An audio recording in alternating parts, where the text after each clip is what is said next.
Hello friends, welcome to Gargi classes. Date आज की 24 नवंबर 2020 और देख लेते हैं इंपॉर्टेंट आर्टिकल्स इंडियन एक्सप्रेस के एडिटोरियल और आइडिया पेज से। यहाँ पर फर्स्ट आर्टिकल है सेक्युलर्स स्केपगोट। ये वैसे तो टाइटल तो आपको लग रहा होगा बहुत इंपॉर्टेंट आर्टिकल है, बट यहाँ पे आप देखोगे बिहार की पॉलिटिक्स से रिलेटेड है। बट एक पॉइंट जो निकल के आ रहा है वो ये कि जिस तरीके से असदुद्दीन ओवैसी की जो मुस्लिम पार्टी है दैट इज़ AIMIM, उसका राइज देखा गया है। अभी जो रीसेंट बिहार वर्डिक्ट आया है बिहार इलेक्शंस का, उसमें आप देखोगे तो पिछले जो इलेक्शन थे उसमें AIMIM को एक भी सीट नहीं मिली थी। अब की बार इन्होंने 5 सीटें निकाली हैं। तो हमारा जो सेक्युलर जो एजेंडा है उस पर कहीं ना कहीं एक क्वेश्चन मार्क खड़ा होता हुआ दिखाई दे रहा है कि जिस तरीके से आज हमारा समाज, हमारी सोसाइटी बहुत बुरे तरीके से डिवाइडेड है, पोलराइज्ड है, उसका असर इन इलेक्शंस पे भी देखने को मिला है। ठीक है, यही चीज़ कहीं ना कहीं रिपीटेडली बताई जा रही है, बस पॉलिटिक्स का एंगल ज़्यादा है। बट इसमें जब सेक्युलरिज्म की बात आए तो ये ज़रूर हमें पता होना चाहिए कि जो एक तरीके से जो मुस्लिम्स कहीं ना कहीं हमारे यहाँ इंडिया में बिल्कुल मेन जो पॉलिटिकल लीडर्स थे उनके भरोसे चल रहे थे, उन्होंने भी अपनी सेलेक्टिव लीडरशिप की तरफ ध्यान देना शुरू कर दिया है। इसका ये कहीं ना कहीं एक सिग्नल है। ठीक है, तो पॉइंट यहाँ पे ये आता है सेक्युलर्स स्केपगोट। ठीक है, उसके बारे में यही पॉइंट है, आप एक बार देख सकते हो। पॉलिटिक्स से बाकी तो और कोई काम की नहीं है। फिर बात आ जाती है पीसेस ऑफ पीस। अफगानिस्तान और पाकिस्तान के बीच में क्या रिलेशंस है USA के विड्रॉल को लेकर के, ये आर्टिकल डिस्कस करेंगे। ये आर्टिकल बिल्कुल काम का नहीं है, ये आर्टिकल बिल्कुल काम का नहीं है। बिफोर द क्योर कि वैक्सीन अब आने वाला है कोरोना का, तो इसमें क्या क्या आगे प्लान हो सकते हैं, क्या क्या क्वेश्चंस हैं, इससे रिलेटेड कल एक्सप्लेन पेज पे एक आर्टिकल था, उसको भी डिस्कस किया था। कहीं ना कहीं वही चीज़ें रिपीट हो रही हैं, बट फिर भी एक बार देखेंगे कि किस लेवल पर अभी वैक्सीन डेवलपमेंट पहुंच गया है, और इंडिया का पर्सपेक्टिव ज़रूर जानना ज़रूरी है हमारे लिए। ठीक है, तो 2 आर्टिकल इस पेज से, और इस पेज पे ये तीनों आर्टिकल्स इंपॉर्टेंट है। एक बात करेगा इंडिया गल्फ रिलेशन, जिसमें UAE के साथ में मेनली बताया जा रहा है।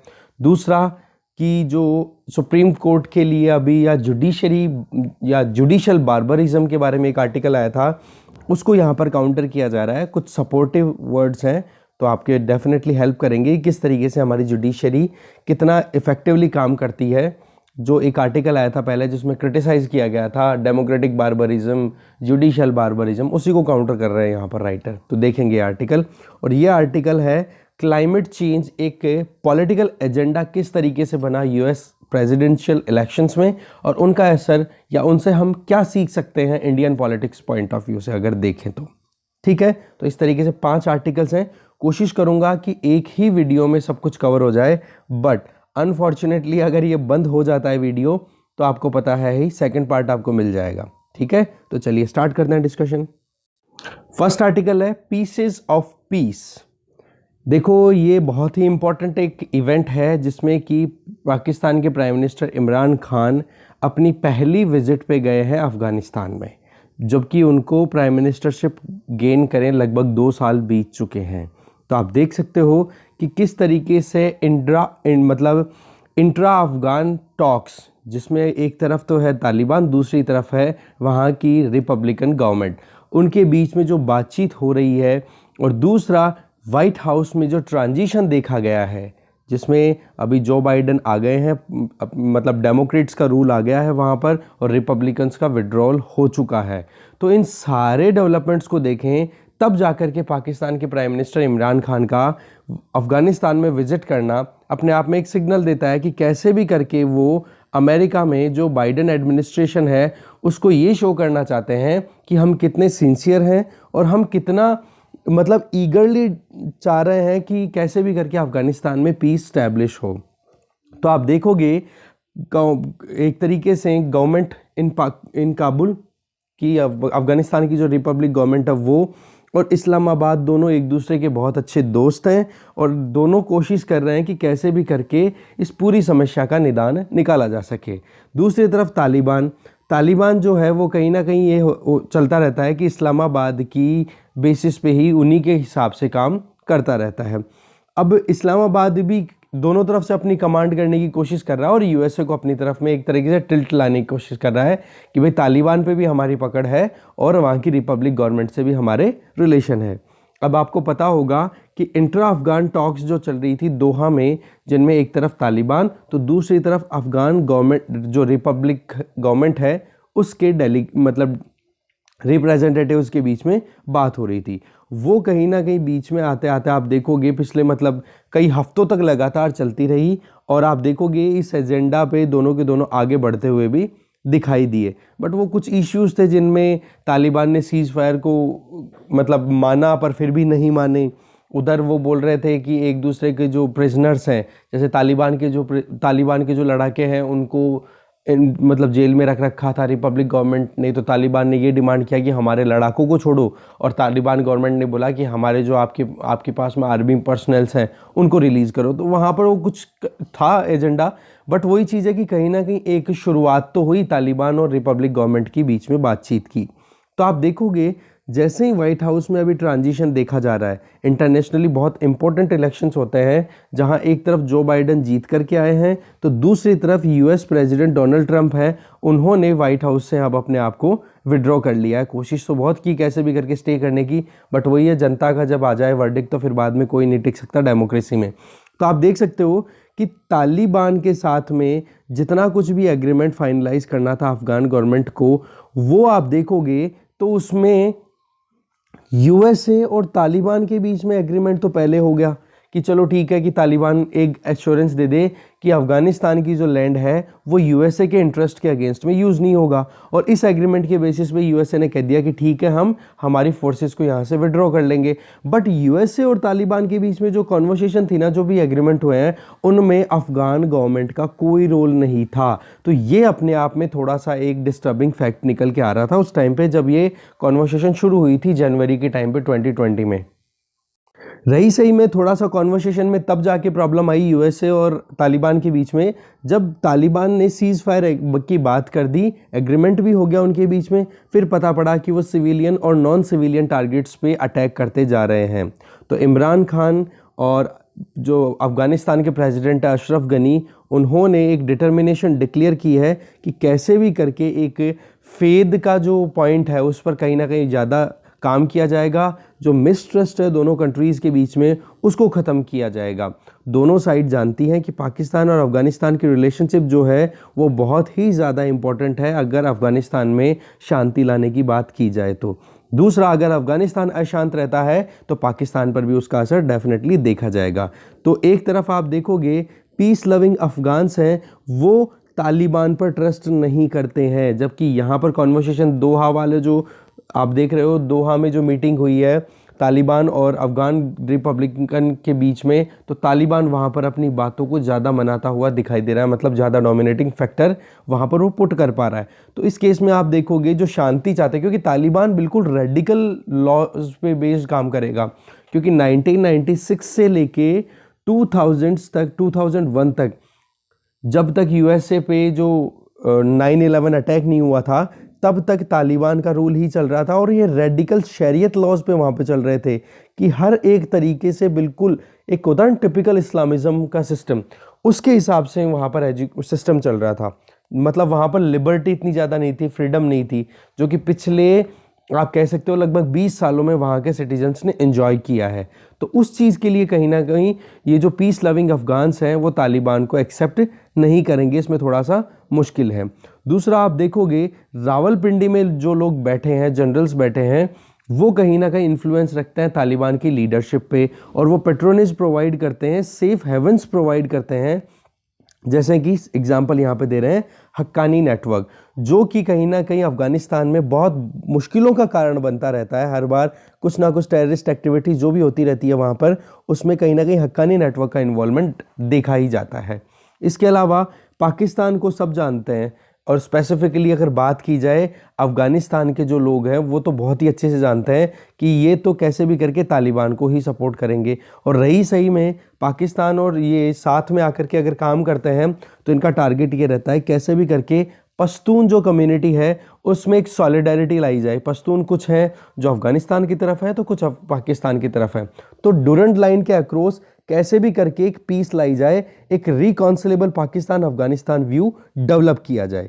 तो आप देखोगे, आप पिछले 2 दिनों की विजिट में पाकिस्तानी गवर्नमेंट ने कोशिश भी की है कि अफगान सॉइल का यूज़ किया गया है इंडिया के द्वारा पाकिस्तान पर अटैक करने के लिए। कहने का मतलब इंडिया को एक टेररिस्ट कंट्री, मतलब एक कैसे कहते हैं ना, जिस तरीके से इंडिया बार बार कहता रहता है कि जब टेररिज्म को कंट्रोल कर लेगा पाकिस्तान तब हम आराम से बातचीत करने के लिए रेडी हैं, तो वही चीज़ अब पाकिस्तानी गवर्नमेंट ने एक वेपन की तरह यूज़ करना शुरू कर दिया कि अफगानिस्तान सॉइल को इंडिया अपने खुद के इंटरेस्ट को यूज़ करने के लिए टेररिज्म को प्रमोट करता है अगेंस्ट पाकिस्तान।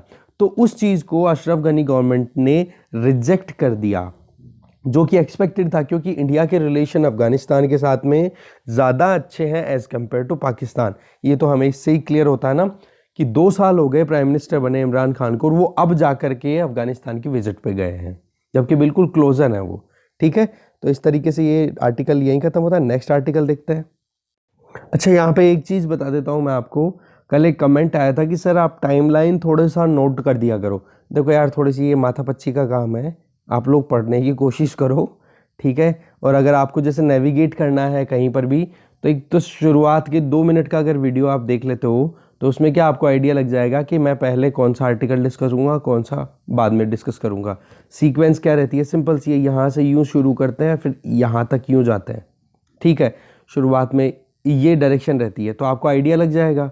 शुरुआत में बता देता हूँ कौन कौन से आर्टिकल्स आज हम डिटेल में डिस्कस करेंगे, फिर उसके बाद में आप आइडिया पेज पे पहुँच जाओगे तो वहाँ पर भी कुछ ऐसा ही सीक्वेंस दिखाई देता है, पहले ये फिर ये वाला पैटर्न रहता है। तो आपको नेविगेट करने में प्रॉब्लम नहीं आनी चाहिए, बट हाँ बशर्ते कि आपको शुरुआत में थोड़ा सा वीडियो देखना पड़ता है जिससे आपको आइडिया लग जाए कि कहाँ पर आपके लायक आर्टिकल है या जो आप आर्टिकल देखना चाहते हो, ठीक है। तो चलिए नेक्स्ट आर्टिकल देखते हैं। बिफोर द क्योर, आज ग्लोबल टोल की ये शहीद जामील के द्वारा लिखा हुआ आर्टिकल है। इसमें बोल रहे हैं कि ग्लोबल टोल की अगर बात करें कोविड-19 की तो 58 मिलियन कन्फर्म्ड इन्फेक्शंस हो चुके हैं, almost 1.4 million deaths already registered है, मतलब 14 लाख लोग मर चुके हैं अब तक। इसके अलावा आप देखोगे पिछले हफ्ते में फिर से आप देखोगे तो लगातार वैक्सीन्स के बारे में बातचीत हो रही है कि कैसे भी करके पेंडेमिक को कंट्रोल करने में वैक्सीन आ जाए, जिसमें बायोएनटेक फाइज़र वैक्सीन की बात भी हो रही है, मॉडर्ना की भी बात हो रही है, जो कि 95% तक सक्सेस या एफिकेसी रेट दिखा रहे हैं फेज़ 3 की ट्रायल्स में। इसी तरीके से रशिया का जो स्पुतनिक वी वैक्सीन है वो 92% एफिकेसी शो करता हुआ दिखाई दे रहा है। और साथ में ये कि आप देखोगे डेटा केवल 20 इन्फेक्शन पे बेस्ड था, तो एक आप देखो कि कितना ज़्यादा मतलब हाईली कंट्रोल्ड सिचुएशन में इनका ट्रायल लिया जा रहा है। तो ये बहुत कंसर्निंग मैटर है कि आप कंट्रोल सिचुएशन में ट्रायल लो, उसके डेटा के हिसाब से आप फील्ड में उतार दो तो फील्ड में तो वो फेल होने का स्कोप पूरा दिखाई देता है। इसी तरीके से हम बायोएनटेक फाइज़र का अगर देखें या मॉडर्ना का रिजल्ट देखें तो उन्होंने 170 और 95 रेस्पेक्टिवली इन्फेक्शन केसेस पे देखा है, स्टडी किया है, तो वो चीज़ भी इतना ज़्यादा बेस है नहीं। जब वाकई में फील्ड में आप कोई वैक्सीन को या किसी ड्रग को उतारते हो तो आपको पहले उसका बहुत ज़बरदस्त तरीके से ट्रायल करना होता है, ठीक है। इसी तरीके से ऑक्सफोर्ड का एस्ट्राजेनेका है, उसका फेज़ 2 ट्रायल की जो पब्लिशिंग हुई है उसमें बताया गया कि एंटीवायरल इम्यूनिटी डेवलप हुई है, मतलब 70 साल से भी ज़्यादा एज के लोगों में। तो आप देख सकते हो फेज़ 3 की जो इंटरिम रिजल्ट्स हैं जो कि नवंबर 23 को आया तो 90% एफिकेसी दिखाई गई है। इस तरीके से कहीं ना कहीं एफिशिएंसी तो दिखाई दे रही है, बट पॉइंट ये है कि अभी तक भी कुछ कंसर्न्स है, कुछ इश्यूज हैं जिनको एड्रेस करना ज़रूरी है, जिसमें सबसे इंपॉर्टेंट तो क्या है, मैंने अभी आर्टिकल में बता दिया कि जो आपका बेस है, जो आप चेक कर रहे हो, जिस डेटा पे आप काम कर रहे हो वो बेस बहुत ही कम है, 90, 160, 70। अगर इस पे आप काम करके इन्हीं के डेटा को आप करोगे तो ये तो कंट्रोल्ड कंडीशन में कर रहे हो आप, फील्ड में ट्रायल होगा तब पता पड़ेगा ना रियल में। अब बात आ जाती है कि ये जो वैक्सीन्स हैं इनका अगर नंबर्स की देखोगे तो बहुत सारे नंबर्स हैं जो कि लाइन में लगे हुए हैं, जहाँ पे आप देखोगे, ये देखो कि 164 कोविड कैंडिडेट्स हैं, कोविड-19 कैंडिडेट वैक्सीन्स हैं जो कि प्री क्लिनिकल इवैल्यूएशन के अंडर में है। 48 ऐसे हैं जो क्लिनिकल इवैल्यूएशन में है। 11 जो हैं इनमें से आप देखोगे वो लगभग फेज़ 3 की एफिकेसी टेस्टिंग में चल रहे हैं। कहने का मतलब कितना स्पीड से डेवलपमेंट हो रहा है, कितना लार्जर स्कोप या फिर आप कह सकते हो कितना लार्जर पार्टिसिपेशन यहाँ पर देखा जा सकता है। आप देख सकते हो कि अभी 2 तरीके से वैक्सीन को डेवलप किया जा रहा है। पहला तरीका तो ये कि कैसे भी करके राइबोन्यूक्लिक एसिड को डिलीवर किया जाए, जिसमें कि जो एक सेल है, ह्यूमन बीइंग की जो सेल है वो ट्रांसलेट हो सके स्पाइक प्रोटीन में, क्योंकि कोरोना में आप देखोगे क्राउन की तरह स्पाइक्स है बाहर की तरफ और वो स्पाइक प्रोटीन से बने हुए हैं। तो जैसे कि बायोएनटेक, फाइजर और मॉडर्ना वैक्सीन तो देखो आरएनए बेस्ड है। इसी तरीके से दूसरा होता है कि वायरल वेक्टर जो है उसमें आप देखोगे तो डीएनए को डिलीवर कर दिया गया, ठीक है। उस डीएनए की डिलीवरी के बेसिस पे फिर सेल्स हैं वो अपने हिसाब से इम्यूनिटी डेवलप करेगी। तो एक तो डीएनए बेस्ड हो गया, एक आरएनए बेस्ड हो गया, ठीक है। तो डीएनए बेस्ड जो वैक्सीन है वो ऑक्सफोर्ड की एस्ट्राजेनेका है या रशिया का जो स्पुतनिक वी है वो। अभी तक हम हमारे एक्सपीरियंसेस को देखें तो एक बीमारी के खिलाफ वैक्सीन डेवलप होने में 10 से 20 साल लगा करते हैं, पर अब की बार आप देखोगे लेस देन 1 ईयर, 1 साल के अंदर अंदर 164 कैंडिडेट कम्पीट कर रहे हैं। तो आप देख सकते हो ये एक्सपीरियंस कहीं ना कहीं हमारे आने वाले फ्यूचर में, हमारे जो फ्यूचर में अपकमिंग कोई डिजीज़ आती है तो उसको टैकल करने के लिए भी इतना ही एंथुजियाज्म हमारे यहाँ पर लगाना चाहिए। इस पर कंटिन्यूस प्रोसेस में ये रहना चाहिए। ऐसा नहीं कि अगर ग्लोबल सिनेरियो में आप देखो तो अगर पैसे वाले जो कंट्रीज़ हैं, डेवलप्ड कंट्रीज़ हैं, अगर वहाँ पर कोई बीमारी फैलती है तो वहाँ के जो फंडर्स हैं या फिर आप कह सकते हो इंटरनेशनल कम्युनिटी है या रिसर्चर्स हैं या फिर मैन्युफैक्चरर्स हैं या ट्रायल मैनेजर्स हैं या फिर रेगुलेटर्स हैं, वो इंटेंसिवली काम कर रहे हैं। ऐसा नहीं होना चाहिए। आने वाले हर एक केस में हम देखें तो एक बेंचमार्क के तरीके से देखा जाना चाहिए कि इसी ग्रेट स्पीड के साथ में फ्यूचर में कोई बीमारी आए तो उसको टैकल किया जाए। जैसे कि आपको पता होगा इबोला एक बीमारी आई थी या फिर अभी भी कंटिन्यू चलती रहती है अफ्रीकन कंट्रीज़ में, ट्रॉपिकल रीजन में, वहाँ पर अभी भी आप देखोगे इबोला के लिए कोई इफेक्टिव रिजल्ट नहीं मिला है, इतना कोई अग्रेसिव सॉल्यूशंस पे काम नहीं किया गया है। तो कहने का मतलब आप बीमारियों को इक्वली ट्रीट करो क्योंकि वो ह्यूमैनिटी के लिए कहीं ना कहीं एडवर्स सिचुएशन क्रिएट करती हैं, ठीक है। अब बात आ जाती है कुछ सावधानियों के बारे में बताने की।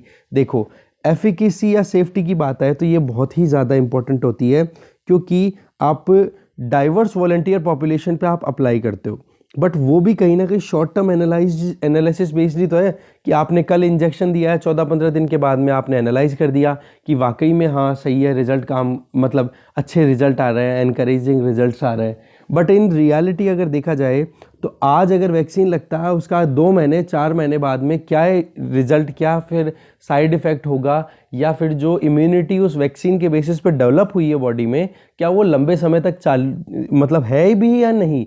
तो वो चीज़ें हैं ना, वो कहीं ना कहीं ज़्यादा कॉशियसली देखने की ज़रूरत है। आप देखोगे स्क्रूटिनी जो होगी पीयर रिव्यू के बेसिस पे कि लंबे टाइम में कितना कुछ होता है, उसका फॉलोअप प्रॉपर होगा, तब जाके पता पड़ेगा कि वैक्सीन वाकई में कितना इफेक्टिव है।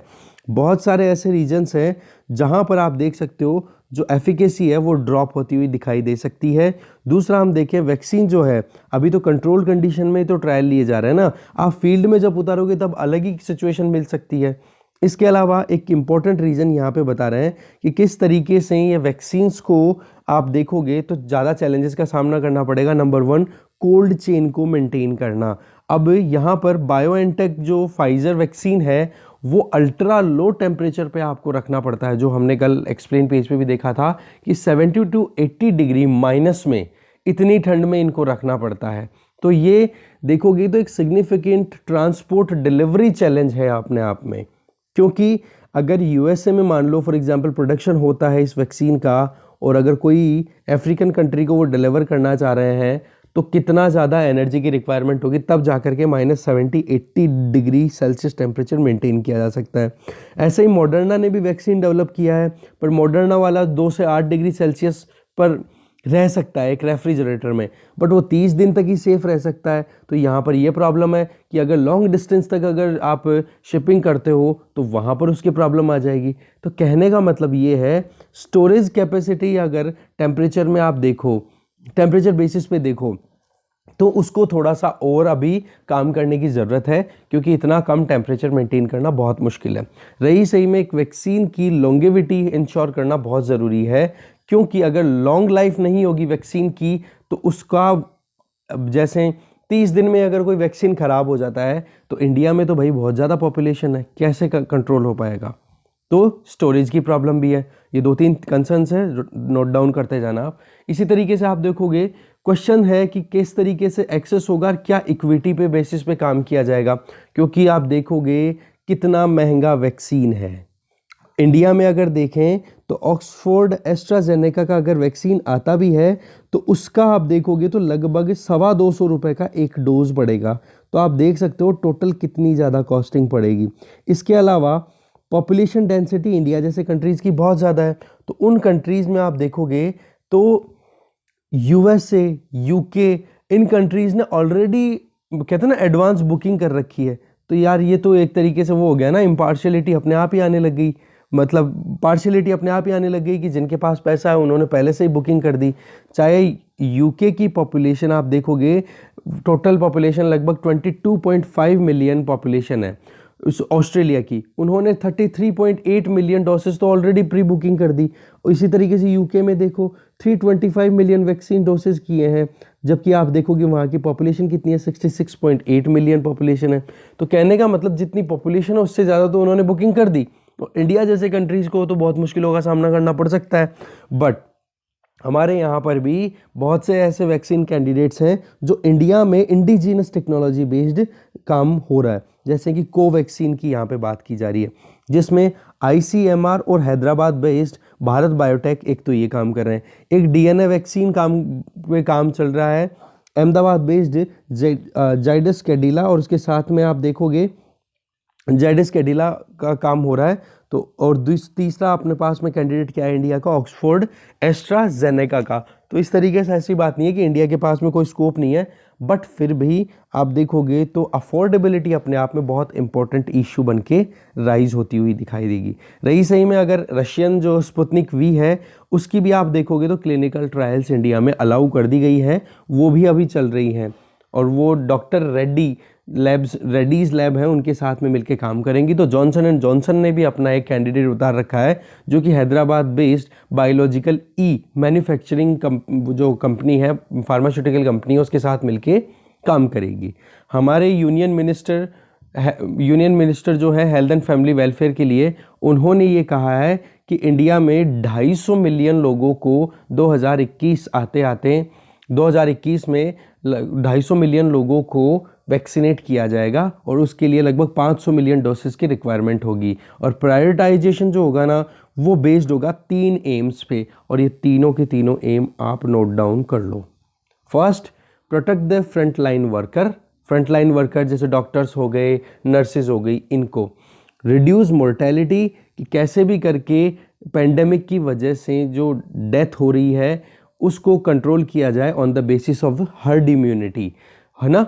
ये 3 चीज़ें आप ध्यान ही रखना, मोर्टेलिटी रिड्यूस करना और पेंडेमिक को कंट्रोल करना हर्ड इम्यूनिटी बेसिस पे, और प्रायोरिटी किसको देनी, सबसे ज़्यादा जो फ्रंट लाइन वर्कर्स हैं उनको सबसे पहले वैक्सीन। तो ये 3 चीज़ों पे बेस्ड यहाँ पर हमारे वैक्सीनेशन प्रोग्राम चलेगा। तो आप प्रायोरिटी देखोगे तो health care based, scrutiny based, इसी तरीके से आप देखोगे सिक्योरिटी बेसिस पे जो सैनिटेशन वर्कर्स हैं उनको, या फिर जो एल्डरली लोग हैं या फिर जिनकी ऑलरेडी कोई बीमारी है, कॉमॉर्बिडिटी जैसे कैंसर, हाइपरटेंशन, डायबिटीज़, इनसे अगर ग्रस्त कोई बीमार है तो उनको ज़्यादा फोकस में लिया जाएगा। यहाँ पर फिर बात की जाती है कि किस तरीके से कितनी डोज की क्या ज़रूरत पड़ेगी। इसमें हमारे अभी ये डेटा इतना ज़्यादा काम का है नहीं, क्योंकि अभी हमने ये डेटा यहाँ पे देख लिया कि जितनी पॉपुलेशन या 250 की बात की जा रही है तो हमारे यहाँ पर कितने ज़्यादा उसकी ज़रूरत पड़ेगी। बेसिकली यहाँ पर पॉइंट अब लास्ट में एक आ जाता है इंपॉर्टेंट, जो मैं डायरेक्ट अब यहाँ पे मैंने ये डोज बताई दी आपको कि ऑक्सफोर्ड एस्ट्राजेनेका जो है 225 रुपये पर डोज के हिसाब से अवेलेबल हो सकता है इंडिया में। तो आप देखोगे तो हमें कितने की ज़रूरत थी, अभी ऊपर देखा हमने लगभग 500 मिलियन डोसेस की ज़रूरत है, क्योंकि 250 की अगर ज़रूरत है तो वहाँ पर 250 को अगर वैक्सीनेट करना है तो 500 मिलियन डोसेस की ज़रूरत पड़ रही है। तो उस केस में इंडिया को ज़रूरत पड़ेगी लगभग 22,500 करोड़ से 72,000 करोड़ रुपए तक की, जबकि 2020-21 में ministry of health and family welfare के लिए बजटरी एलोकेशन कितना रहा है, 67,112 ओवरऑल टोटल मिला करके। तो शॉर्टेज तो हमारे है, बट पॉइंट यहाँ पे यही निकल के आ रहा है कि माना कि चलो ठीक है कि पिछले कुछ हफ्तों में हमारे पास में अच्छी खासी न्यूज़ आ रही है, गुड न्यूज़ है, बट वाकई में डिटेल जो है वो बाहर निकलेंगी तब पता पड़ेगा कि वैक्सीन वाकई में कितना रिजल्ट पॉजिटिव देता है। ठीक है, नेक्स्ट आर्टिकल देखते हैं। नेक्स्ट आर्टिकल है time to bridge the gulf. ये आर्टिकल लिखा हुआ है सी राजा मोहन। ठीक है, एक्सटर्नल अफेयर मिनिस्टर जो हमारे हैं एस जयशंकर जी, उन्होंने अभी बहरीन और यूएई में विजिट किया है, जिसमें आप देख सकते हो एक गुड मोमेंट ऑफ रिफ्लेक्शन दिखाई दे रहा है कि किस तरीके से हमारे रिलेशंस अब गल्फ़ कंट्रीज़ के साथ में लगातार बढ़ते चले जा रहे हैं। और रही सही में आप देखोगे गल्फ़ कंट्रीज़ जो हैं उनका भी इन्फ्लुएंस इंडियन ओशन में लगातार देखा जा रहा है। तो आप इसका जो ओरिजिन है, इस पूरे जो सिनेरियो का आज जितना हमारे रिलेशनशिप अच्छे बन रहे हैं, इसकी ओरिजिन को आप देख सकते हो हमारे प्राइम मिनिस्टर नरेंद्र मोदी जी की फॉरेन पॉलिसी, जो पिछले 6 साल और लगभग 6.5 साल से लगातार चलती आ रही है, जिसमें गल्फ़ कंट्रीज़ के साथ में इंडिया का एक स्ट्रेटेजिक प्रायोरिटी के बेसिस पे रिलेशनशिप इंक्रीज होता हुआ दिखाई दे रहा है, और साथ में इंडियन ओशन में भी एंगेजमेंट बढ़ता चला जा रहा है दोनों पार्टीज़ का। अगर हम पिछले कई दशकों की बात करें तो इंडिया का जो मर्केंटलिज्म है, जो व्यापार है पूरा का पूरा, उसमें हमने ज़्यादा फोकस किया है एक तो ऑयल पे, और एक हमारे यहाँ से लेबर एक्सपोर्ट की गई है जो वहाँ पर जाके डायस्पोरा काम करता है। तो आप देखोगे कि नैरो ब्यूरोक्रेटिक अप्रोच को कहीं ना कहीं फॉलो करता हुआ इंडिया दिखाई दे रहा था, और उसी के बेसिस पे हमारी पॉलिटिकल एंगेजमेंट हुआ करती थी। बट अब जैसे जैसे आप देखोगे तो गल्फ़ किंगडम भी है, अब वो ईगर है कि कैसे भी करके, मतलब एक तरीके से बहुत उत्सुक है कि कैसे भी करके एक स्ट्रॉन्ग और एक इंडिपेंडेंट पॉलिटिकल टाइज क्रिएट किए जाएं दिल्ली के साथ में, जिसमें बिना कोई रेफरेंस दिए इस्लामाबाद को, पाकिस्तान का कोई रोल ना हो, क्योंकि अभी तक दोनों ने एक दूसरे को इस्लामाबाद के प्रिज्म के होते हुए देखा है। अब क्या कर दिया प्राइम मिनिस्टर नरेंद्र मोदी ने, डायरेक्ट डील करनी शुरू कर दी जो गल्फ़ कंट्रीज है, चाहे वो सऊदी अरब हो, चाहे बहरीन हो, चाहे कतर हो, या फिर यूएई हो, या फिर ओमान हो, इनके साथ में। देखो यमन तो थोड़ा सा भी परेशानियों का सामना करता हुआ दिखाई दे रहा है, वहाँ पर सिविल वॉर से ख़त्म नहीं हो रहा है। तो आप देखोगे पिछले कुछ सालों में दिल्ली का जो मर्केंटलिज्म है अब और थोड़ा सा एक कहते हैं ना मॉर्फेड, दैट मीन्स थोड़ा सा चेंज हो गया है, मॉडिफाई हो गया है, एक स्ट्रेटेजिक एम्ब्रेस भी आ गया है वहाँ पर कि हाँ कि किस तरीके से जियोपॉलिटिकली दोनों पार्टीज जो है गल्फ़ कंट्रीज़ या फिर इंडिया, दोनों मिलकर के किस तरीके से जो इंडियन ओशन है, जिसमें पर्टिकुलर बात की जाए अरेबियन ओशन में इंपॉर्टेंट रोल प्ले कर सकते हैं। तो आप देखोगे इसमें एक जो गल्फ़ कंट्रीज़ हैं, स्पेसिफिकली यूएई की बात करें तो वहाँ पर खालिजी करके एक कैपिटलिज्म दिखाई दे रहा है, मतलब एक ऐसी कम्युनिटी राइज हो रही है जो कि कॉरपोरेशन में विश्वास करती है, बिजनेस में विश्वास करती है, और उनको इंडिया से अपने रिलेशंस अच्छे करने में उनका जो रिलीजन है, जो रिलीजियस एथोस थे, या फिर जो रिलीजन की वजह से प्रॉब्लम का सामना करना पड़ता था, वो कंजर्वेटिव फ्यूडेटरीज का कहीं ना कहीं बैरियर अब हटता हुआ दिखाई दे रहा है। कहने का मतलब कि अब उनके ऊपर कोई भी कंजर्वेटिव प्रेशर नहीं है कि भाई मतलब इस्लामाबाद जो है वो एक तरीके से इस्लामिज़म को प्रमोट करता हुआ दिखाई देता है, तो इस्लामाबाद से पहले पूछा जाए, पाकिस्तान से नहीं। अब ज़्यादा फोकस किया जा रहा है ट्रेड पे कि कैसे भी करके आगे बढ़ा जाए और ग्रोथ रजिस्टर की जाए, जियोपॉलिटिकली भी और इकोनॉमिकली भी। एडम हानिया करके एक स्कॉलर है जो कि लंदन की school of oriental and African studies में उन्होंने अपना एक कॉन्सेप्ट दिया जिसका नाम है खलीजी कैपिटलिज्म। तो ये नाम आप ज़रूर याद रखना, खलीजी कैपिटलिज्म कहाँ से एसोसिएटेड है। तो इसमें आप देखोगे ये एक ऐसा कॉन्ग्लोमरेशन है, ऐसा एक लार्ज ग्रुप है जो कि सोवरन वेल्थ फंड्स के बेसिस पे गल्फ़ कंट्रीज़ में अभी काम कर रहा है, और आप देखोगे गल्फ़ कंट्रीज़ गल्फ़ रीजन में वो डोमिनेट करते हुए दिखाई दे रहे हैं। ठीक है, चाहे वो बैंकिंग की बात करो, चाहे इंफ्रास्ट्रक्चर की, चाहे एग्री बिजनेस की, या फिर रियल एस्टेट की, या फिर टेलीकॉम की, हर एक सेक्टर में आप देखोगे तो गल्फ कंट्रीज़ में ये खालिजी कैपिटलिज्म है, ये डोमिनेट करता हुआ दिखाई दे रहा है। और इसका आप देखोगे असर कि इनका इन्फ्लुएंस जो मिडिल ईस्ट है, जिसको हम वेस्ट एशिया बोलते हैं हमारे हिसाब से, और ईस्टर्न जो वेस्टर्न कंट्रीज है उनके लिए मिडिल ईस्ट के तरीके से कंसिडर किया जाता है, तो उनके हिसाब से अगर देखें तो इंडियन ओशियन में इनका इन्फ्लुएंस लगातार बढ़ता चला जा रहा है। पिछले 6 सालों की अगर बात करें तो इंडिया ने भी वेस्टर्न इंडियन ओशियन में अपने पर्सपेक्टिव को थोड़ा सा और एक्सपेंड किया है। पहले हम मॉरिशस पे ध्यान देते थे, या फिर हमारा जो इंडियन डायस्पोरा कहाँ रहता है वहीं तक हमारा कन्फाइंड था हमारी अप्रोच। पर जैसे ही पीएम मोदी जो है उन्होंने मॉरिशस, सेशल्स इनकी विजिट की 2015 में, तो इन्होंने जो बहुत समय से इंडियन ओशियन पॉलिसी जो हमारी अटकी पड़ी थी उसको एक्नॉलेज दिया, एक तरीके से फाइनलाइज किया, एक strategic significance point of view से कि किस तरीके से ये छोटे छोटे कंट्रीज हमारे लिए इंडियन ओशियन में सिक्योरिटी इंश्योर करने में काम कर सकते हैं और कंट्रीब्यूट कर सकते हैं एक इक्वल पार्टी के बेसिस पे। तो इस तरीके से उन्होंने जो साउथ ब्लॉक, अब साउथ ब्लॉक ये टर्म रिपीट होगी, मैं बता देता हूँ। साउथ ब्लॉक का मतलब ये हो गया कि एक हमारे जो रायसीना हिल्स हैं दिल्ली में, ठीक है, तो उसमें 2 ब्लॉक्स में डिवाइडेड है, एक तो नॉर्थ ब्लॉक है, एक साउथ ब्लॉक है। नॉर्थ डायरेक्शन में नॉर्थ ब्लॉक, साउथ डायरेक्शन में साउथ ब्लॉक। तो साउथ ब्लॉक में 3 इंपॉर्टेंट ऑफिसेज हैं, एक तो प्राइम मिनिस्टर ऑफिस आ जाता है पीएमओ, एक मिनिस्ट्री ऑफ डिफेंस और एक मिनिस्ट्री ऑफ एक्सटर्नल अफेयर। तो साउथ ब्लॉक जो है इन्होंने मेडागास्कर, कोमोरोस, इनको मॉरिशस और सेशल्स के साथ में लेकर के आए, और आप देखोगे इंडियन ओशियन डिवीज़न में अपना स्ट्रेटेजिक एक फुटफॉल करना शुरू कर दिया कि कैसे भी करके अब इंडिया इंपॉर्टेंट रोल प्ले करने वाला है मैरीटाइम स्ट्रेटेजिक पार्टनरशिप के बेसिस पे। रही सही में फ्रांस है, फ्रांस भी कहीं ना कहीं वहाँ पर अपनी प्रेजेंस को शो करता है, क्योंकि फ्रांस की एक टेरिटरी है रीयूनियन आइलैंड, ठीक है, जो कि सदर्न इंडियन ओशियन में लोकेटेड है। तो आप देखोगे मॉरिशस हो गया, फ्रांस हो गया, मेडागास्कर हो गया, सेशल्स हो गया, इन कंट्रीज़ के सेशल्स है ना, इनके साथ मिलकर के इंडिया ने अपनी खुद की स्ट्रेंथ को लगातार इंक्रीज करने की कोशिश की है। इंडियन ओशियन कमीशन में इंडिया का अभी तक कोई पार्टिसिपेशन नहीं था, ऑब्जर्वर का उन्होंने अपनी कैटेगरी में रजिस्ट्रेशन करा दिया। तो आप देखोगे इंडिया अब लगातार अपने तरीके से आगे बढ़ने की कोशिश कर रहा है।